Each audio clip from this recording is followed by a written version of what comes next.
Hello दोस्तों, भारतीय ज्ञानशाला के इस चैनल पे आपका हार्दिक अभिनंदन है। और जो लोग भी इस चैनल पे नए हैं, प्लीज़ उनसे हाथ जोड़ के रिक्वेस्ट है कि वो लोग चैनल के साथ जुड़िए, चैनल को सब्सक्राइब करिए।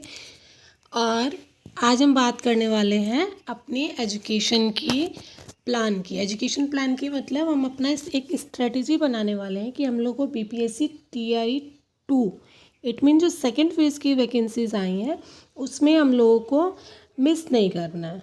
ठीक है। और बहुत बहुत सारे न्यूज़ चैनल से ये पता चली गया है कि किस सब्जेक्ट में कितनी सीट है, कितने बच्चे क्वालिफाई हुए हैं स्टेट में, क्या आंकड़ा रहने वाला है, एक सीट के लिए कितनी मार मार है, सब कुछ पता चल गया है। अब हमको क्या करना है, हमको फोकस्ड होना है सिर्फ अपनी पढ़ाई पे। ठीक है। फर्स्ट फेज़ का रिज़ल्ट आ ही जाने वाला है, वहाँ से भी क्लियरेंस मिल जाएगा कि कितनी सीटें बचती हैं, नहीं बचेंगी, कुछ सीटें ऐड होंगी या नहीं होंगी। लेकिन फ़िलहाल जो आंकड़ा हमारे पास है 9th-10th का, 11th-12th का, 6 to 8 का, उसको ही लेके हमको चलना है। और इसके लिए हमारा सिर्फ एक ही मूल मंत्र होना चाहिए कि सेल्फ स्टडी। हमको एनसीईआरटी, एससीईआरटी और खुद को एक साथ मिला के झोंक देना है। मतलब एनसीईआरटी और एससीईआरटी में से कुछ भी बचना नहीं चाहिए। और ये चीज़ आप लोग गांठ बांध के रखिए कि 9th-10th और 11th-12th का जो सिलेबस आपके पास है वो सिलेबस कंप्लीट होना चाहिए। बस आपने जो एग्ज़ाम देखा है वो ठीक है, वो थोड़ा लेवल हाई फाई था लेकिन सिलेबस के अकॉर्डिंग ही था। ठीक है।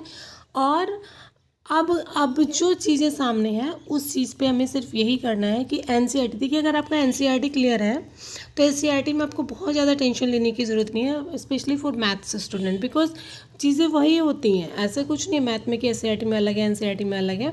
बट हाँ, अगर एसएसटी की बात की जाए जिसमें हिस्ट्री, ज्योग्राफी ये सब है, तो एससीईआरटी में मुझे लगता है, जहाँ तक मैंने पढ़ा है मुझे ऐसा ही लग रहा है कि एससीईआरटी में जो बिहार के फेमस प्लेसेस हैं उनको थोड़ा ज़्यादा डिस्क्राइब किया गया है।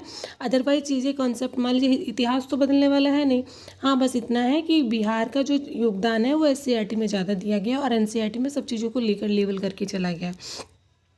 तो इसके हिसाब से या तो आपको पहले एक बुक को फोकस करिए, एससीईआरटी को फोकस करिए चाहे एनसीईआरटी को फोकस करिए। पहले एक चीज़ को कंप्लीट कर लीजिए, फिर दूसरे पे चलिए। अभी टाइम है आपके पास, अगर आप अपना रूटीन बना लेंगे तो आप मिस नहीं कर पाएंगे। ठीक है। और अगर आप किसी यूट्यूब चैनल से पढ़ रहे हैं या किसी ऑफलाइन बैच से पढ़ रहे हैं, कहीं से भी पढ़ रहे हैं, ऑनलाइन ऑफलाइन, आप लोग सेल्फ स्टडी पे ही फोकस करिए। आप लोग वहाँ से पढ़िए, उसके नोट्स बनाइए, उसको रिवाइज करिए, टाइम दीजिए कि 2 घंटे आपको पढ़ना है तो 1 घंटा आपको रिवीजन ज़रूर करना है। क्योंकि चीज़ें आपके अंदर एकदम घुल जानी चाहिए। ऐसा ना हो कि आपको चीज़ें सिर्फ आपने पढ़ी और वो दिमाग से निकल गई, ऐसा नहीं। वो पढ़ना भी और दिमाग में रखना भी है। तो आपको वो दिमाग में रखने के लिए आपको रिवीजन की बहुत ज़रूरत है। और किसी और के साथ कंपैरिजन बिल्कुल मत करिए। क्यों? क्योंकि आप खुद से कंपैरिजन कर सकते हैं, खुद से लड़ सकते हैं। लड़ेंगे किससे? जिसके बारे में आपको पता होगा। दूसरे के बारे में तो आपको कुछ पता नहीं है। उसका माइंडसेट क्या है, उसका माइंड मेकअप क्या है, कि वो कब पढ़ेगा, क्या पढ़ेगा, किस चीज़ पे कितना टाइम देगा। बट आपको पता है कि आपकी कमज़ोरी क्या है और आपकी मजबूती क्या है। कमज़ोरी उसको ज़्यादा टाइम दीजिए, मजबूती उस पर थोड़ा क्विक टाइम दीजिए, क्विक रिवीजन कर लीजिए उसके लिए। तो ये चीज़ आपके लिए बहुत फ़ायदेमंद होने वाली है। एक स्टूडेंट अपना स्ट्रेटेजी खुद ही बना सकता है, दूसरा आपको गाइड कर सकता है, बट आप उसको लेके खुद चलेंगे कि हाँ, अगर हमको 2 घंटे मैथ में प्रॉब्लम तो 2 घंटे हमको मैथ को देना है, लेकिन 1 घंटा फिर रिवाइज करना है।